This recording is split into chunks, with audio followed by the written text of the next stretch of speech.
Hello, and thank you so much for joining us today at VeeamON.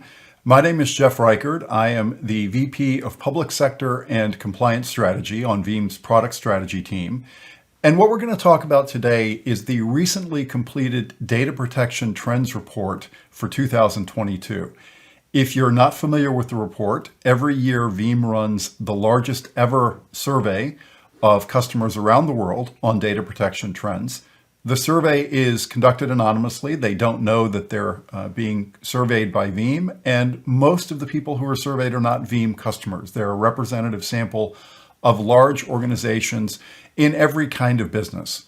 What we're going to talk about today is what the folks who are in public sector and education told us about the data protection challenges that they're running into when we ran this year's report. The report worldwide covered about 3,400 respondents. Over 10% of those were either state and local government, federal government, or education. And again, that's what we're going to be focusing on today. The goal is much more to arm you with knowledge about the condition of the market and what your peers are doing when they make technology decisions than it is to talk about Veeam product sets. Although at the end, I will talk a bit about how Veeam responds to surveys like this, the steps that we take, in particular in this case around what we're hearing about cloud protection requirements and cloud data mobility. So hope this is helpful. We will also talk at the end of the report about what we're hearing about budget. So hopefully the conversation will help to arm you not just with technology directions you might want to explore, but also with some information about what's happening with backup budgets. So let's go ahead and jump in. Before we talk about protecting data, it's useful to understand where our customers are actually running their workloads, where that data is. So we always ask this in the survey. And again, this is the third year running that we've conducted this data protection trends report. Now this graph looks a little complicated, but I'll unpack it for you. We have here three sets, the left set, the middle set, and the right set, that ask where infrastructure is. On the left side, that group of bars represents physical servers in the data center. The middle group of bars represents virtual machines running in the data center. And finally, on the right, we have VMs that are running either in hyperscale public cloud providers or in local managed service provider data centers. Now, within each group, the three bars on the left are actual historical data. We asked what percentage of your servers back in 2020, what percentage of your servers are physical in the data center? And you can see the answer was 38%. Same answer 2021, it was down to 29%. And this year it was down to 27%. The right two bars in each group represent respondents' guesses about where they'll be in 2 years. So if you look at the gray bar, that is when we asked last year, where do you think you're going to be in 2023? For physical servers in the data center, the estimate was we think that'll be about 24%. And similarly with the bright green bar on the right side in each group, that represents this year's survey respondents estimating where they would be in 2 years in 2024. Now, this is probably not terribly surprising. If you look, physical servers have decreased markedly already and are set to decrease even more in the next couple of years. Virtual machines initially decreased and have now pretty much stabilized, it looks like, at 24%. And where that's gone is to cloud-hosted workloads. You can see the dramatic increase. We are now at a position where most of the virtual machines or things that look like servers that are going to be running up in the cloud probably by next year. So this obviously has big ramifications for how we protect data. But you'll notice in each of the slides that follow, I'm going to look at the global results, which these are from all 3,400 respondents worldwide. And then we're going to unpack this and look at the differences specifically for state and local and education worldwide and for federal. In this case, they're all together in public sector because they were basically exactly the same. And you'll notice that even though sometimes people in the past have said, well, perhaps local government lags behind in technology, or perhaps educational institutions don't adopt technology as quickly as large corporations. The marks for public sector are basically right in step with the larger response pool. You'll notice there's actually less physical servers in data centers for public sector customers. There's slightly more virtual machines in data centers at 26%, and public sector is exactly in step with the rest of the respondents worldwide when it comes to cloud-hosted virtual machine workloads. So, and what's interesting here too, if you look, is that these lines look like they're kind of stable. What we heard last year was basically what we heard this year about the percentage of servers that folks are estimating they will have in each of these locations. And there's good reasons for that. It makes sense to move some things to the cloud, but it also makes sense for reasons of data gravity or for security classification reasons or whatever, that some workloads are going to stay on-prem, and they probably will stay on-prem indefinitely.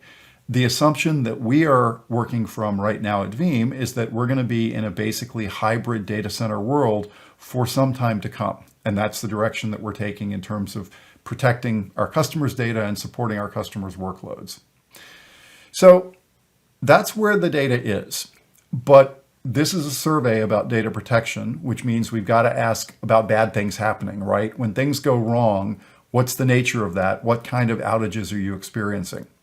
So every year we also ask all of our respondents if you could rate the most serious outage that you had last year, and if you could tell us what was the most common cause of outages, give us that information too. And you'll notice the most serious, which is how these are ranked, cybersecurity events, both in last year's survey and in this year's, that is the middle and the bottom bar in each of these causes, was the most serious cause of outages. If you had an outage, the worst one was because of a cybersecurity event. Next worst was accidental deletion or overwrite or data corruption, and then down to the other kinds of outages.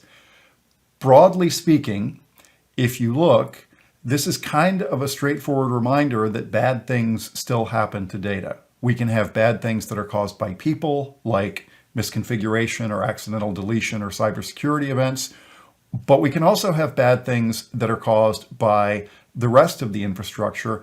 And if you'll notice, it was not the most significant cause of outages in the broader group, but cloud resources are listed as a cause of outages that was impactful for a lot of people. Just to finish unpacking this set of diagrams, you'll notice the top bar in each set. That's if we ask them, okay, of all the causes that caused you to have outages, let us know what the top was. And if you see it, 57% for people worldwide, it was an infrastructure or networking outage. Now let's take a look at what we heard from state, local, and education respondents and from federal government respondents when we asked them what the most common and impactful causes of outages were. If you look at this slide, and in most of the ones that follow, we've got state, local, and education answers in the table on the left and federal answers in the table on the right. The table here is going to show the most common. That is the same as the bright yellowish green bar on the top. That is, if people could choose all answers that cause them outages, let's go ahead and lay these out, and we'll just look at the top 5. So for state and local government, the top cause of outage was a server outage, which is not really a surprise. We saw for the larger response pool that various kinds of infrastructure or server or storage outages were the most common. But for federal, the answer was different. While for both federal and state and local government, like the larger response pool, cybersecurity incidents were the most impactful cause of outages, for the federal respondents to this survey, they were also the most common cause of outages. So that could be for a variety of reasons. We know that federal governments can be targeted by bad actors. We also know that in secure environments, perhaps more things can count as a security incident, like classified information getting on the wrong kind of system or things like that. But whatever the case, for federal respondents globally, cybersecurity incidents were not just the most impactful, but were also the most common cause of outages. If we go ahead and click through the stack, what's interesting is that for state and local, human action was also a top 5 cause, in this case, administrator or configuration error.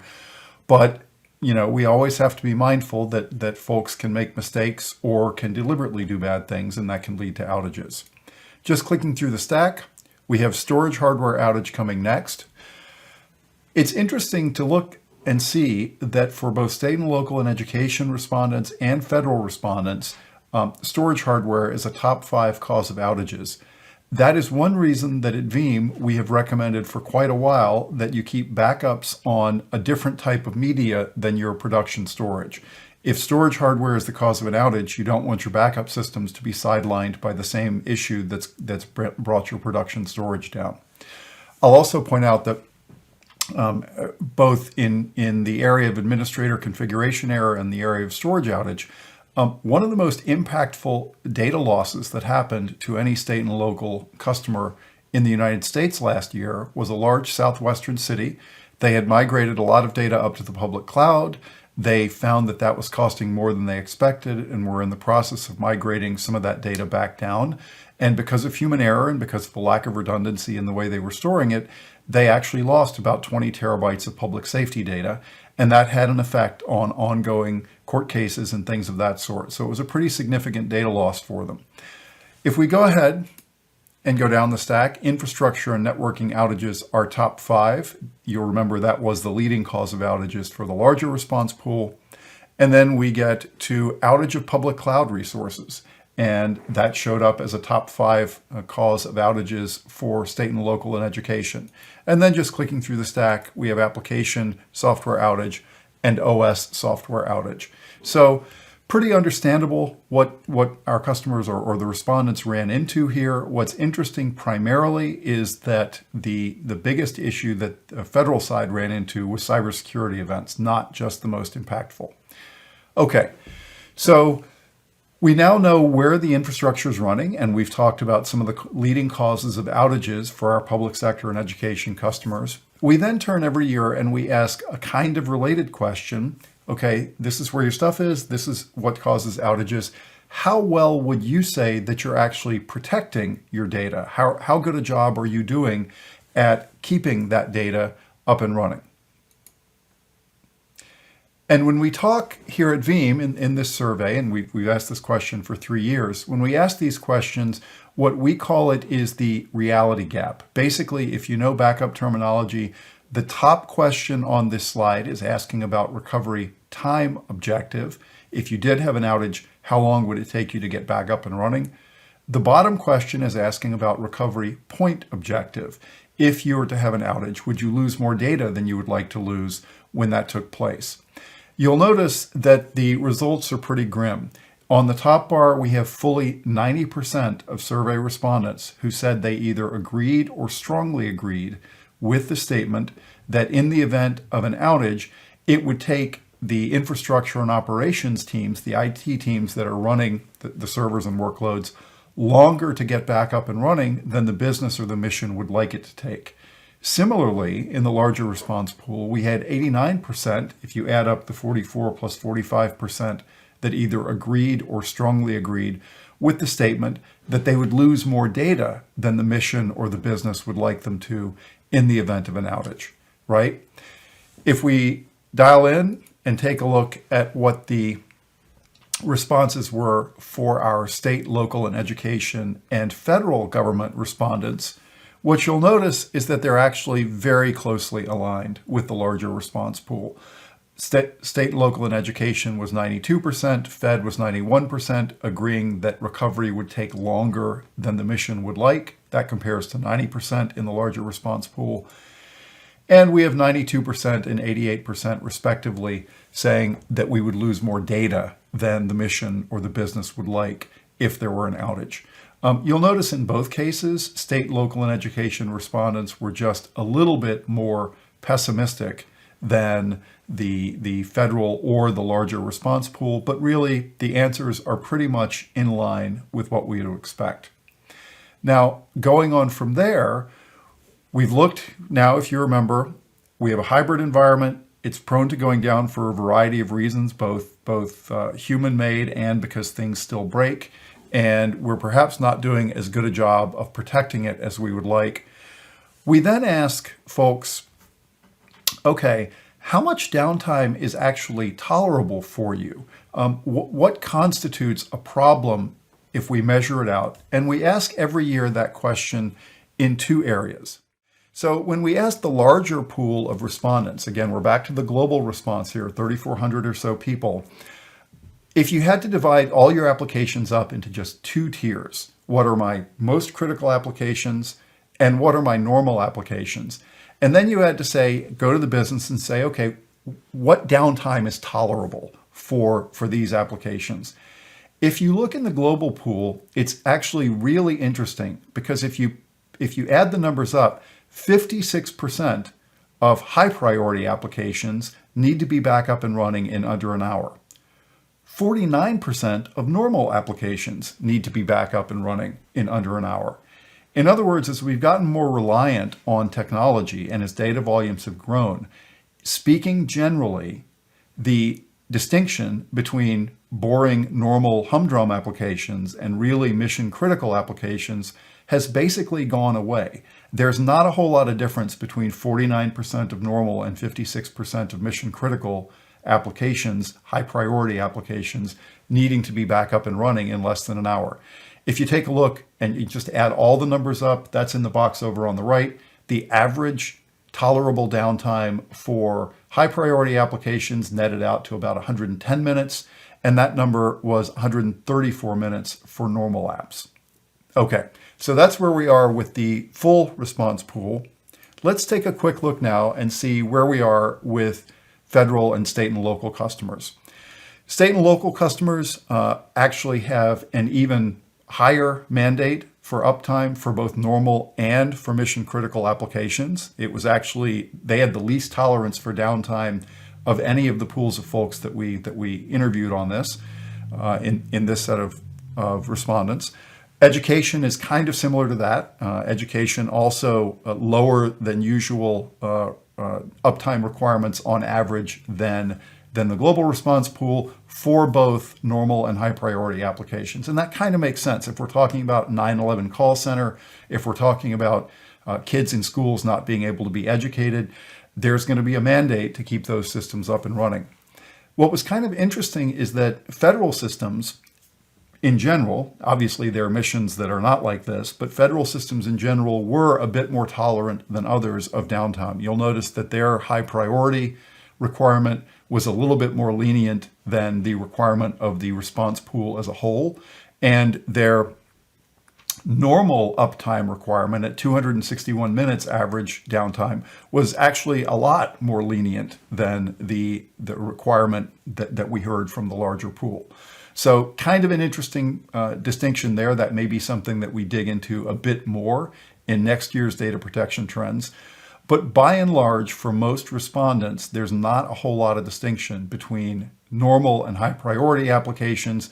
And we have, over the past couple of years, steadily seen both these numbers going down, right? Which is kind of what you'd expect. We're in a world now where we expect to have our banking applications or interactions with any businesses or organizations that we do business with government, always available, always ready, even if we're a long way and we're doing it on the phone. So that is spread, and we're definitely seeing that mirrored in the numbers here. Now that's a little dire. All these numbers, data loss happens and outages happen for a variety of reasons. We've also found out that by and large, we're less tolerant of those outages and that we're not doing as good a job in any sector, and also in state and local government and federal government and education, of keeping those applications up as much as we'd like to. There's still the reality gap there. But if we turn to some good news, we then asked all of the respondents, okay, this is where you are today. If you tell us, what does modern look like? Where do I want to be next year? What would be the futuristic solution if I could put one in place? And then we ask about the characteristics. There are some things that really jump out. Cloud is mentioned quite a bit. The first two responses, again, and these are broken up into if you could choose all of them on the top bar, or if you had to choose the most important, that's the bottom bar for each answer, and it's sorted by most important. You'll notice the two most important answers are cloud and the ability to do disaster recovery into the cloud as part of a managed service.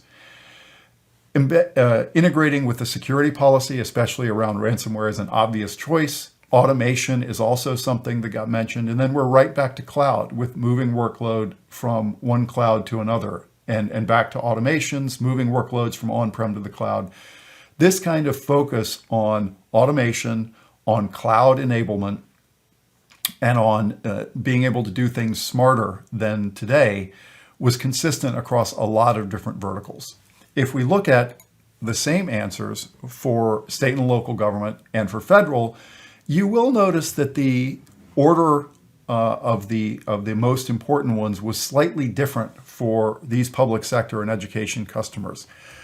Point number one for state and local and education was we'd like to start protecting all of our data, both on-prem and in the cloud, with standardized policies so that we don't have any bad surprises and find out anything has slipped between the cracks.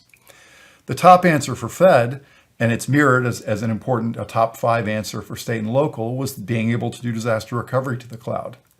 If we then go on and ask about state and local, what their second priority was, you all know state, local, and education have been hit hard by ransomware, and so integrating with security was a second priority for them. And then this was kind of interesting to us because Veeam enables this, and we have for years in a variety of ways. But as data volumes have grown and as tolerance for downtime has gone down, the ability to use backup data for secondary use cases has gotten more important. It's actually top 3 for state and local government in terms of modern data protection, and it's top 4 for federal. So how can I get out of having to constantly populate dev test environments with new data, or populate DevOps environments, or do my patch testing by restoring a bunch of data into my test lab and then patch testing to make sure that my apps won't come down when I apply the latest security patches. That's something top 3 for state and local and top 4 for Fed as a desired modern data protection use case. And then just to round things out, we heard again, cloud, cross-cloud workload mobility from federal and API-driven automation from both federal and state and local to round it out. So we ask a lot of questions that may look kind of alike in this survey, and we ask them for a reason. That's what we're going to look at in the next answer. In addition to asking, what does modern look like? We then say, okay, if you had to pick a really big organization with mission critical data who's got its house in order, if you had to tell us what does the Ferrari of data protection look like? What does enterprise mean to you in terms of data protection? The answers that we got are a little bit different. When we asked, there is cloud, of course, we have to support cloud. But obviously, because if you're a large organization, and this is true whether you're government, education, or federal government at any level, you've got to be able to support your legacy workloads too. There's stuff that's in the data center that's not going to be moving. So I need to support Unix on physical servers. I need to support Linux and Windows on physical servers. I also need to support my most demanding applications, things like Oracle, SAP, HANA, etc. And if I'm a large organization, ease of management really matters. I've got to go across multiple locations. I've got to scale to thousands or tens of thousands of servers, and it's got to be reliable, right? So these capability-based answers were judged as really important once you start scaling your solution up. It doesn't help for it to have modern features if it fails on you, or if it can't scale to multiple locations or to the applications that you're still running today that you're going to be running for the next 10 years. So this is the response pool overall. Again, 3,393 folks. When we asked respondents in state and local and education and in federal government, reliability is top 5 for both. Not really a surprise, right? These are sectors that have significant impacts from cybersecurity events. They have to know that their backups are going to work for them and be reliable. Cloud is in the top 5 for both. It was actually top for our federal respondents. Next, of course, comes easy to manage across locations, because if you are a federal agency or bureau or military command, or if you're a state agency or a school system, you're going to have locations spread out over a wide geography, and you have to be able to manage across that. Next comes enterprise applications, not really much of a surprise based on what we saw from the larger survey. And the last 2 answers relate to scale. The way that was expressed for our state and local customers and education customers was thousands or tens of thousands of workloads. The way it was expressed for federal was we've got a lot of data on a lot of workloads. We need to make sure that we're storing those backups efficiently. So we need a solution that supports the most modern deduplication devices to really, really let us do that. So then we asked, and this is the final question that we'll look at before we take a look at budget. Okay, we know what you think modern looks like. We know what you think the Ferrari of the solutions would look like, the one that would be applicable to the biggest, most critical organizations. What would get you to change the solution that you have in place now? If you were going to pick what your top drivers are for putting a new data management, a new data backup solution in place, if you take a look, it's not really surprising. The top two, and this is again organized by, if you could only pick one, that's that bottom bar, that yellow bar in there. The top two are around, we'd like our backups just to work better, right? We want better recovery point and recovery time objective SLAs, and we want better reliability in our backups. We've basically at this point got a four-way tie after that, or virtually a four-way tie around cost considerations. That is, changing from CapEx to OpEx, and the ability to protect cloud type workloads, right? And if you'll notice, cloud comes up again further down here, and things like reducing complexity, so standardizing on one workload, increasing performance by using very specific tools for specific workloads if that's what we need for given use cases. And then there are various other specific capabilities around, for example, snapshots or moving away from legacy hardware solutions to something that's cloud-based. All these are important. Again, for the larger pool, these are all organized according to the most critical. And the top bar shows if you could pick all of them. And there's, a lot of commonality basically all the way down to the middle of the stack of things that people are looking for. If we now take a look at the public sector and education market specifically, not really a surprise based on what we saw from enterprise answer before. Improving reliability, ensuring reliability was a top 5 answer for both. Top for state and local, and number 3 for federal customers. Capability, improving that recovery point, recovery time objective. Federal organizations matched the larger survey pool in making that their top priority. And it was top 5 for state and local as well. If we then go on, improving cost, so improving the return on investment and total cost of ownership was top 5. It was number 2 for state and local, number 5 for Fed. Changing the cost model, very closely related, right? Going to or from capital expense or operating expense for my backup solution. Moving backups to the cloud, right? Very common use case. I want to get my data off-prem. I want to take advantage of cloud workloads. I want to take advantage of inexpensive and scalable cloud storage. But that's not where the story ends, because you'll notice the next priority for state and local and education customers getting backups out of the cloud, coming back on premises. So really interesting to look at here.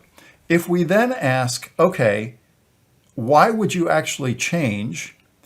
We can net these out, and I mentioned this before in one of the slides. We can net out these use cases as relating to cost.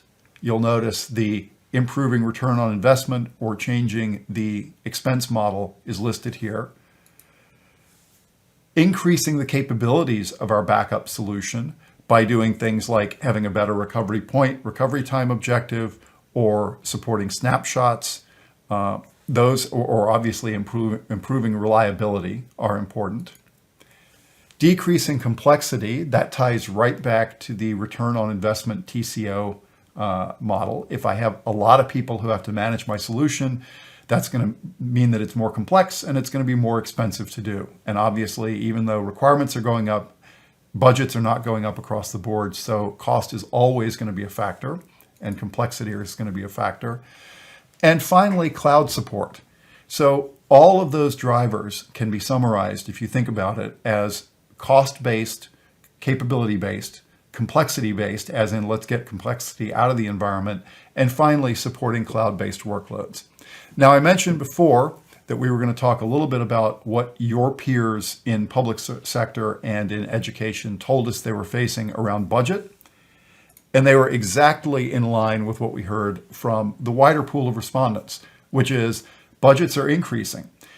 What we think at Veeam is that after a couple of years of some uncertainty and stagnation, largely related to the pandemic, We're now in a situation where folks have moved workloads, maybe without necessarily modernizing how they were protecting them, or they've been burned because of that, or they've realized the gap. And so we are seeing a pretty significant uptick this year in respondents who said, yes, we plan to spend more on backup this year than we did last year because we've got more data, we have workloads in more places that we need to protect. So I hope that's been helpful. I hope it's given you some decision points that maybe you can use when you're thinking about the next direction that you're going to go in terms of where your workloads are, how you're protecting them, and in terms of what budget looks like worldwide for that exact same use case. I mentioned we would be talking a little bit about Veeam capabilities in this area, and we are. And specifically, we're going to talk about Veeam capabilities around cloud. Now, those of you that know Veeam and have known us for a long time probably know us as the leading solution for backing up virtual machines. We've led in that market for the last 13, 14 years. But as you can see, we've expanded greatly beyond that. We now protect major cloud platforms, including Kubernetes on-prem and in the cloud with our Kasten K10 product. We are the leading solution for backing up Microsoft 365, and we will be coming out later this year with our solution for backing up Salesforce. We also support all of the major on-prem hypervisors, as well as the major on-prem physical server platforms. And that includes both servers and workstations like Mac laptops or Windows laptops. We support unstructured data, and because our survey respondents have told us year after year this is important, we also support the major enterprise applications that you've got in your data center. Now, you'll notice a couple of these names, labels of products, have asterisks beside them. That's because those are licensed a little bit differently than the other backup capabilities listed here. We license Microsoft 365 backup and Salesforce backup by user, which is how you actually license those products themselves, so it makes sense. And Kubernetes is licensed by nodes for Kasten K10. But when we talk about cloud mobility, that needs to go beyond just protecting the data and being able to move data, and it needs to extend to how you actually license your protection as well. Veeam Universal License is instance-based, and it applies exactly the same, whether I'm talking about backing up VMs on-prem, VMs up in the public cloud, or through a sort of conversion model. It can apply to terabytes of unstructured data in NAS devices, and it can apply to backing up workstations, and you kind of get a benefit if we're talking about backing up desktops and laptops. You can get 3 of those per instance of Veeam Universal Licensing. So we understand that our customers need to be able to move data, and in fact are moving data. You've seen from the where do your workloads reside slide at the beginning of the talk today, up to the cloud, and in some cases back down from the cloud, back on-prem. And they need a license model that supports that, and that's what Veeam Universal Licensing gives them. What that means, to net it out, is that as you're going through your digital transformation efforts, as you are, for example, taking what used to be a bunch of VMs that are running on-prem and moving some of those up into virtual machines in AWS, your Veeam Universal License, or VUL, your VUL license, transfers directly to those new workloads that are now running up in the cloud. If you have physical systems that are sitting on-prem, and you had previously 100 instances of Windows and you're standing up applications on Macs, you can transfer those same exact licensing to the Macs to back up those workloads. Again, it's designed to be portable and completely transparently support the way you need to protect your data.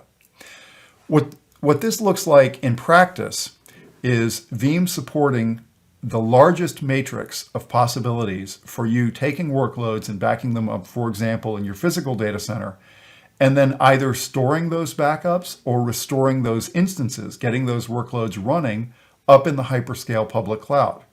We also do exactly the same thing from your remote offices or branch offices in terms of getting data back into the data center or to a service provider. And Veeam has a large worldwide community of actively transacting Veeam Cloud Service Providers, VCSP providers. Or increasingly, we have customers recognizing that while the security and scalability and resiliency of the public cloud is wonderful, maybe I need another solution for protecting my data back on-prem, or for protecting my data cross-cloud so that I have an option if I want to move a workload to a different location. To look at this with just one of Veeam's large enterprise alliance partners, Microsoft, this is what the breadth of that product offering actually looks like. We are the leading solution for backing up Microsoft 365. We have many millions of mailboxes, and analysts like Gartner and Forrester tell us that we do have the largest market share in that space. And a huge number of those customers choose to protect that data back on-prem or cross-cloud. As a matter of fact, at VeeamON last year, I was speaking with the CIOs of 3 public sector organizations. They are actually cities, the city of Sarasota, Florida, Geneseo, Illinois, and Rancho Cucamonga, California. All 3 of them were enthusiastic Microsoft 365 customers. They used it for remote education. They used it for remote work, especially during the pandemic. They used it for remote citizen services. Daryl Polk, the CIO of Rancho Cucamonga, actually said that they had executed their 4-year plan for transitioning to remote work in 4 days when pandemic lockdowns first began. And that was largely enabled by their reliance on Microsoft 365 and Teams. But all of them, because of their data retention mandates and their public records retention mandates, protect their Microsoft 365 data back on-prem so that they always know they can be responsive. If they get subpoenaed, if they have a records request from a private citizen or from another agency, they can always be responsive to that because they've got the data on-prem. The breadth of what we offer goes obviously beyond Microsoft 365. It goes to supporting Kubernetes up in Azure. It goes to supporting infrastructure as a service up in Azure, so Azure virtual machines, and your on-prem and virtualized environments, so your Windows workloads, your Hyper-V workloads on-prem. And again, as we looked at before, with the exception of Microsoft 365 and Kubernetes on this slide, those infrastructure as a service workloads and the on-prem physical and virtual workloads can get protected in exactly the same way with the same licensing, and that protection can just move around as those workloads move around. So I hope this has been helpful. Because we're doing this talk for public sector, and I know that security is always a concern, I will just mention that when you're working with Veeam, you're working with an organization that takes security very seriously. We recognized a long time ago that if you are in the backup business, you're also in the security business. And so we have a large set of certifications around security. As an organization, we're ISO 27001 certified. We adhere to the NIST framework. And individual solutions that we have passed, for example, audits for being write once, read many, or worm compliant repositories for data if you're a financially regulated organization. That specifically is our hardened Linux repository, which provides ransomware-proof immutable backups.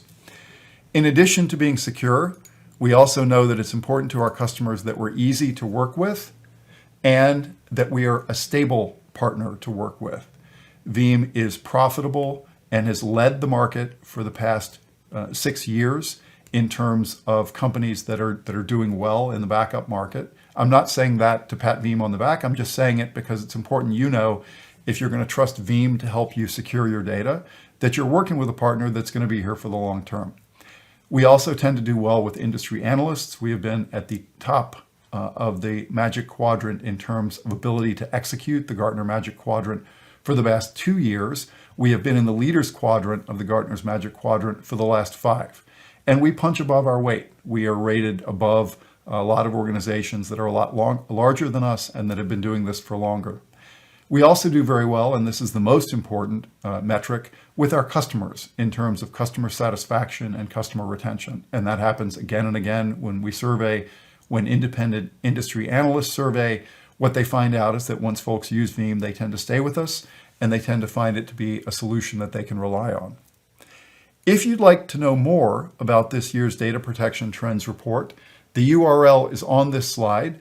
And if you're interested in some specifics about other verticals like healthcare or financial services, in addition to the broad summary and the public sector summary, we've also got executive briefs that talk about those verticals. So you can look and you can sort of compare who's doing better, who's doing worse, which problems are the most acute, which solutions are the most important for different verticals as well. So thank you very much for your time. I hope this has been helpful, and I hope that you enjoy the rest of VeeamON.